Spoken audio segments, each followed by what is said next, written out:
guys, welcome back to another video. Coming off just playing our first blind game for Retro Achievements, I wanted to return to some familiar territory. I was in the mood to play something featuring the X-Men, and anyone who knows me knows I love them.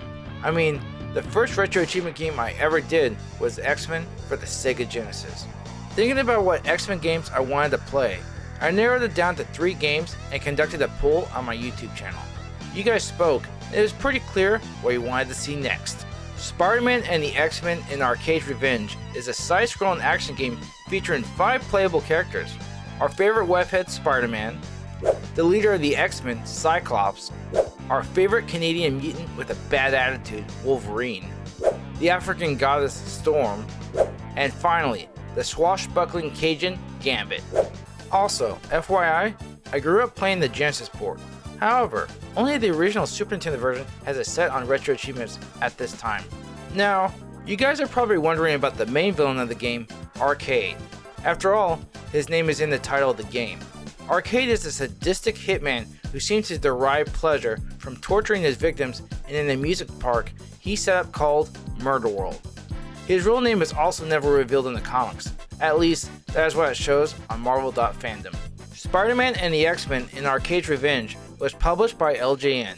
It was developed by Software Creations and released for the Super Nintendo in North America in 1992. Thanks to Retro Achievements, we can now relive our childhood and earn some little rewards for doing so, even if some of them might cause us some pain. This set features 32 achievements. I think it is now time to dive right in and enjoy our visit to Arcade's wonderful theme park. It's going to be a blast.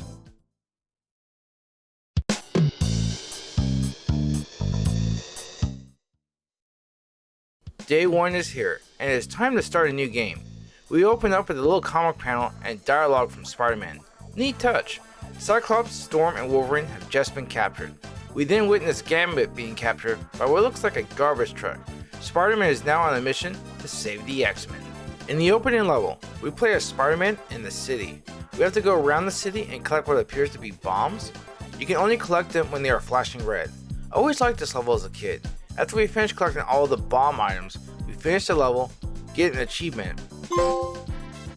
Then we proceed to have a chat with Arcade.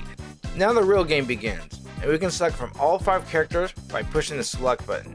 Each character has 2 stages to master, and plenty of torture is to be had. Characters also share lives. We start the first level for Spider-Man. In the level, we climb walls to navigate through. We have to watch out for different robots that fire projectiles.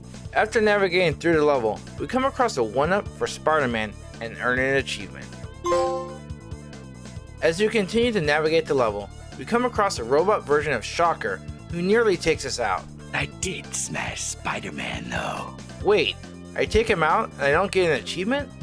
Maybe it will pop next time. Anyway, we make our way to the end of the level to face a robot version of the legendary Spider-Man villain, Nasty. Wait, who the is Nasty? According to Marvel fandom, Nasty's first appearance was X Factor number 32 in the comics. It also says he is a demon who helped Madeline Pryor get her baby back from Mr. Sinister. If you don't know who Madeline Pryor is, she made an appearance in the latest X-Men 97 animated show. See kids, this is why we read comics. Anyway, Nasty likes to fly around the stage and shoot balls. Just run around the stage to dodge his attacks and blast webbing at him. He is pretty easy to take down. Next, I decide to play Wolverine's first stage. This stage takes place in a circus. Jack appears in a box, and there are little soldier boys cruising around. You can rip open walls with your claws too, which is cool. As I navigate the level, I find a 1-up for Wolverine and unlock another achievement. At the end of the level, we face a robot version of Apocalypse. I am as far beyond mutants as they are beyond you. This fight is really easy. Take out your claws. When Apocalypse jumps, jump towards him and swipe. Just rinse and repeat. Keep your distance and he won't attack you. Next up, I play Cyclops, and this level takes place in a mine. There are minecarts to ride. Be careful though, there are bombs on the tracks. There are also soldiers with guns. I found the Power Blast Orb for another achievement. After navigating through the level, I find a caveman. I take him out for another achievement. Unfortunately, I died too many times and I get a game over. Time to restart. This time, I make it to the end of Cyclops' first stage and I have to fight a sentinel. This fight isn't too hard, just keep your distance and fire your optic blast at him. I finished the stage and got an achievement for taking out the sentinel. I decide to start Cyclops' second stage. As I navigate, I find a life for Cyclops for our 9th achievement. Unfortunately, I die shortly after, so I decide to move on. Next up is Storm, and her level is pretty interesting. You have to navigate through the level by swimming. There are hazards too, like electric beams. There's an achievement for getting your health all the way down to one small bubble, then coming back up for air and completely refilling your life. So I did that.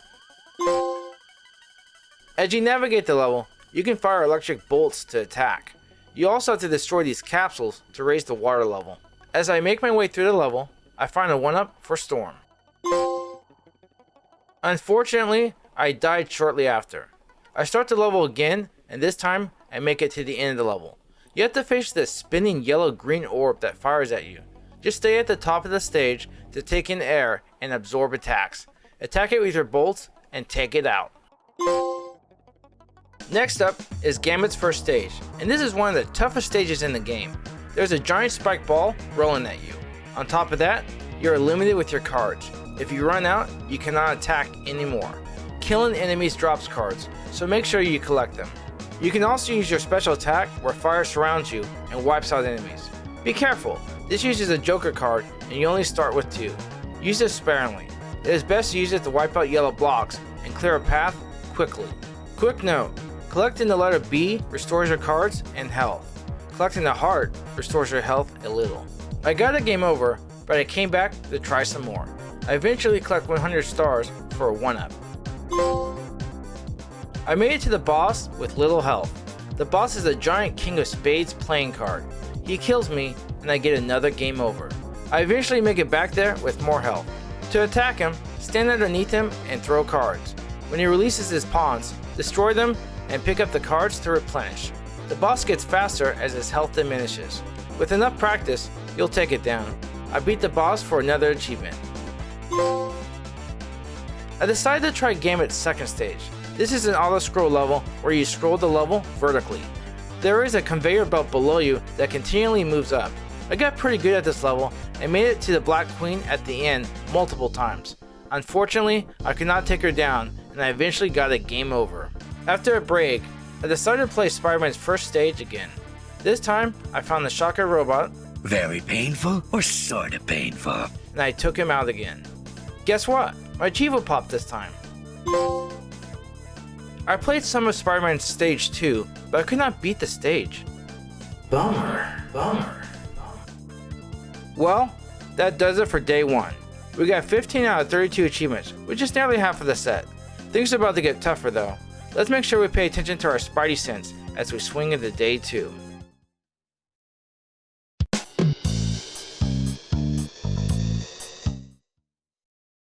Starting day 2 off, we make our way to Gambit's second stage. We're going to try for this achievement. Now, I originally thought you needed to collect 5 full deck items in one session. Thankfully, that is not the case, as this seems impossible. Here's what I did. Collect this first deck near the start of the level. Then, take the first split path to your right. This leads to death, but there are 2 full decks to collect. Now, start the level again. A little over halfway through the level, there is a second split path. You can take either one, as neither is a death trap this time. Finally, at the top of the level where you have a fight with the robot Black Queen, there are 2 more full decks. I collected them and got my achievement. Next, I tried to beat the Black Queen and finish Gambit's second mission. This took a few tries. The best strategy I could come up with was once you make it to her, stand under her right arm and throw cards up at her as quickly as possible to destroy the right arm. Her right arm will be stunned, so she cannot shoot lasers with it. Next, stand on the right platform, timing your jumps to avoid the fireballs she shoots out of her mouth. Her laser attacks from her left arm will not be able to hit you. After you take out her left arm, stand underneath her head and throw cards up at her face. I would throw 1 card and then run to dodge her fireball attack. You can also use a Joker to do some damage. Collect a full deck if you run out of cards to replenish.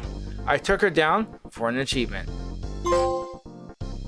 Now, we try our hand at Spider-Man's second mission. This level is kind of tricky to get through. It is raining and the wind is blowing. You have to wait for the wind to blow in the proper direction before you jump. Jump when the wind is pushing you. You also have blind jumps, which can kill you if you are not careful. You really need to take the time to learn this level. It will take practice.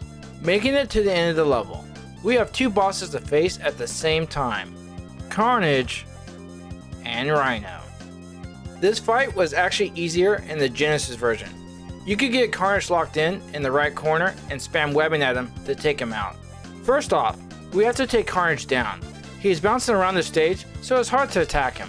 Try to spam webbing at him and do as much damage as possible. To make things harder, Rhino is pacing back and forth at the bottom of the stage and ramming into the wall. When he does that, he causes things to shake and you fall from the platform you're standing on.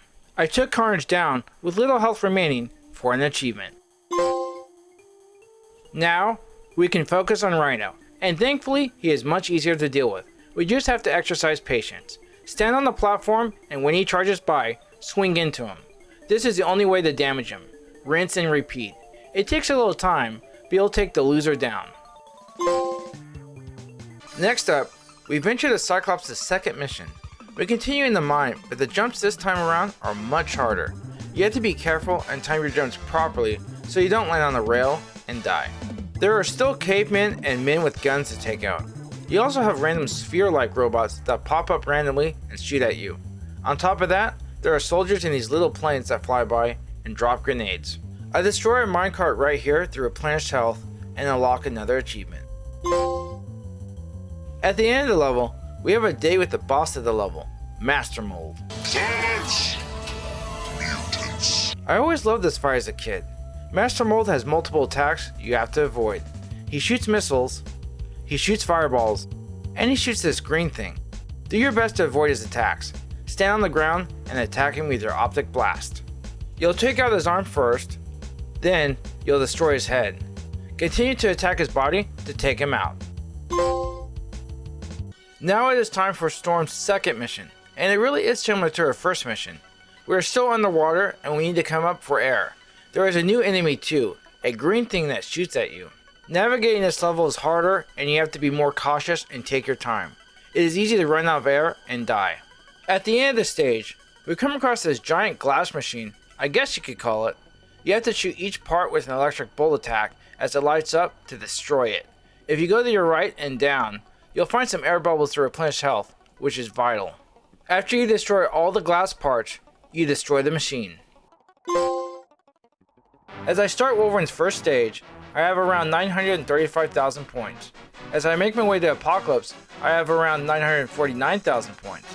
I defeat Apocalypse and break 1 million points for another achievement.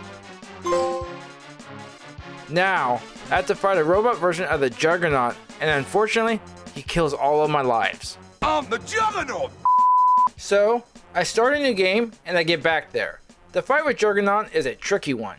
He is chasing you throughout the stage. You can attack him with your claws to slow him down, and I believe it damages him a little. It isn't really clear. There are also anvils and weights hanging by ropes throughout the stage. You want to try and time and cut these to get him to fall on Juggernaut. He can run into them too for damage, but reading online, it was suggested it does more damage to him if it falls on his head. Again, none of this is confirmed. At the end of the stage is a dead end with a giant bag you cannot get by. You have to keep swiping at Juggernaut and hoping you did enough damage throughout the level to be able to take him out here. I was able to do it and I got an achievement for it. With that out of the way, we're going to try and beat the game and collect some more progression achievements. Unfortunately, during Spider-Man's second mission, I died once too many times. I'm down to 2 lives. Thankfully, there's a little glitch in Gambit's first mission that helps us get a bunch of stars and rack up lives. If you come to this section right here, jump up and destroy the second yellow block. Then, keep jumping up at an angle. This will rack up stars and increase your lives count. Pretty neat trick. I run through and finish all the stages for the characters. It is now time to play the third mission for each character, starting with Cyclops.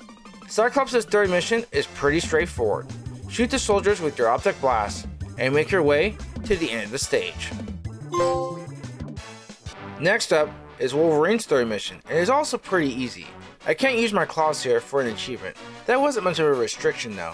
I made my way to the end of the level and collected my 2 achievements. Gambit's third mission is next, and it is also pretty easy. There are a couple of tough jumps, but that is about it. I finished the mission for another achievement.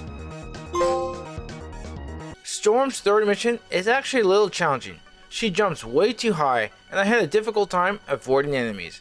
I died a few times.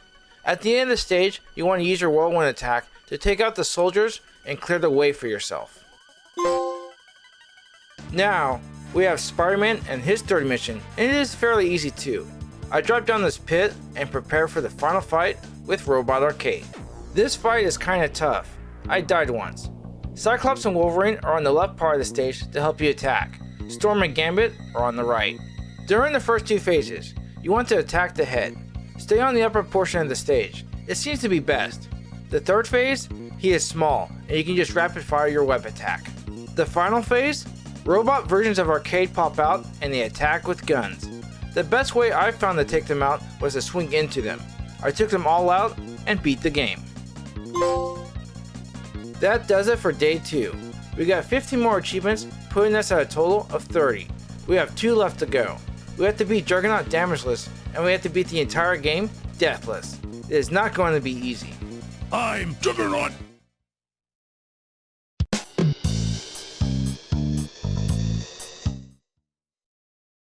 Day 3 is finally here, and we have 2 achievements to try and unlock. We're going to focus on Juggernaut first. Doing him damageless will take a few tries. Surprisingly enough, this only took me about half hour worth of tries. Let's break down exactly what you need to do right here. At the start of the level, swipe Juggernaut a few times to get things started. You then want to align yourself and jump and swipe at the rope to drop the weights that are hanging. You want to time this so that it hits Juggernaut on the head. Try to do that with all of the weights. You might be able to get away with 1. At the end of this first section, make sure to kill the clown throwing bombs. Then, use your claws and make a door for yourself. For the next section, just jump over bags and continue to cut down weights to damage him. When you come across this descending part, swipe at him a few times to slow him down. Now, it is time for the hardest part of the challenge. You want to start running, cutting down every weight in your path. Kill the clown and cut open the wall. When you make it to this section, you have 4 walls in a row to cut open with your claws. Cut open 3 walls as quickly as possible. When you make it to the 4th wall, swipe twice, then come back and swipe Juggernaut. Then swipe the wall 2 more times to open it. If you had the timing down right, you'll avoid taking damage from the clown throwing bombs and from Juggernaut. Just continue running, jumping, and cutting down weights. At the end of this level is 1 more wall to cut open. Now just wait for Juggernaut. Once he gets to you, start swiping at him as fast as you can. If you've done enough damage, you'll take him out. With the damageless achievement out of the way, it is time to reset. This took me about 3 hours, but I did it. I'll quickly go over the route I took to obtain this final achievement. Quick note, this will be a quick overview of the whole game, so some material I covered earlier in this video will be touched upon again here. Of course, we open up and we have to do the prologue level with Spider-Man, which is easy. We then have our pick of the 5 characters and I choose Spider-Man. Spider-Man's first mission is easy and I pass it without an issue. I don't think I've ever died against a boss either. I quickly jump into Spider-Man's second mission. This level is tricky and you have to be careful. Be patient and wait for the wind to blow in the right direction before swinging or jumping. Patience is a virtue, as they say, and it is something you must practice here. I eventually make it to the 2 bosses of the level, Carnage and Rhino. Here is my strategy. Stay on the wall, spamming your web attack. This should periodically hit Carnage, who is bouncing around. Make sure to stay on the wall because every time Rhino hits the wall from charging, he knocks you down. It also doesn't help that the wind is still blowing. After you take Carnage down, it is time to focus on Rhino. This is pretty easy. Jump right before he hits the wall and then swing right into him. Rinse and repeat. Next, I decide to tackle Wolverine's first mission. There isn't much to say here as this is likely the easiest level in the game. Apocalypse is a real joke to fight too.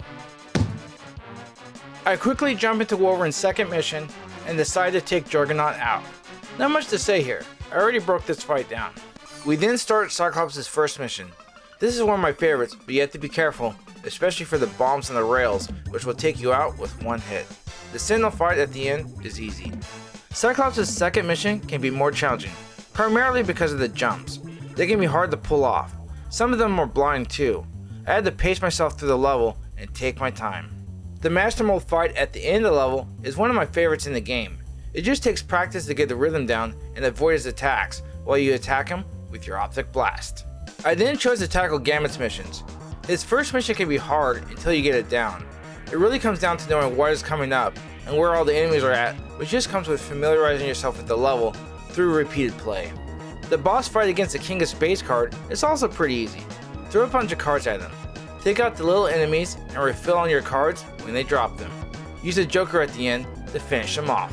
I got really good at Gambit's second mission from playing it a lot. I knew where all the enemies were and when to take them out. Again, it just comes down to familiarizing yourself with the level. The boss fight with the Black Queen is really easy. Once you get up to her, quickly take out the right arm by throwing a bunch of cards. Then, make your way to the right platform and time your jumps so that the Black Queen shoots her fireballs above your head. Throw cards at her left arm to take it out. Now, just stand underneath her and spam your cards to stun her and finish her off. Storm is the final character we need to tackle. Her first mission is a breeze, and I had no issue with it. Storm's second mission is a little more challenging, and you want to take your time. Again, once you become familiar with the level, you know what to expect. This section right here, before the final room, is the easiest to die on. Quickly take out the enemy firing at you, and then come up for air, making sure to avoid the electric beams. Taking out the final giant glass machine, or whatever you call it, is really pretty simple too. Just swim around to avoid its attacks and shoot your bolts at the glass balls after they light up. Raise the water level to reach more. Now we have a third mission for each character, starting with Cyclops. His level is really easy, and there isn't much to say. Wolverine is second. This mission isn't too hard either. Be careful with your jumps though. Clowns like to hog the edge of the platforms. Gambit's third mission is next, and for the most part, it's pretty easy. Just be careful with a couple of jumps. They are long and require a leap of faith to make. We do Storm's story mission next. This also isn't too hard, but controlling her takes some getting used to. She jumps so high. Make sure to use her whirlwind attack to take out enemies. Spidey is the last one to play. His third mission is fairly easy, but there are a lot of robots, so take your time.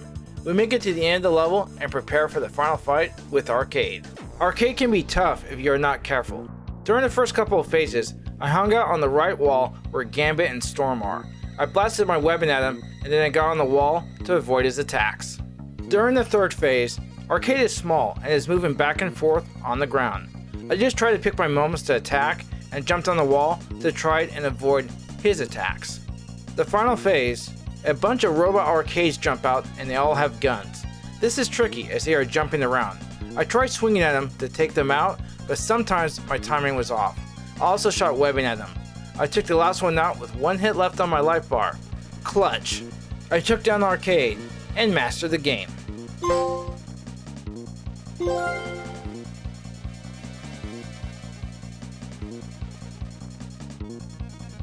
So, what did I think of this set? Spider-Man and the X-Men in Arcade's Revenge is a childhood favorite of mine, and I remember getting the Genesis version for Christmas. My brother and I played it a lot. This set covered the entire game well, and it featured a couple of challenges to top it off.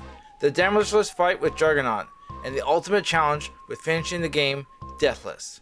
It is a good challenge for anyone who loves the game.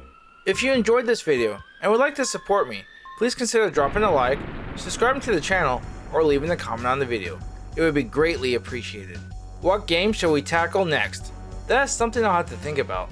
Well, thanks for watching, God bless, and have a wonderful day.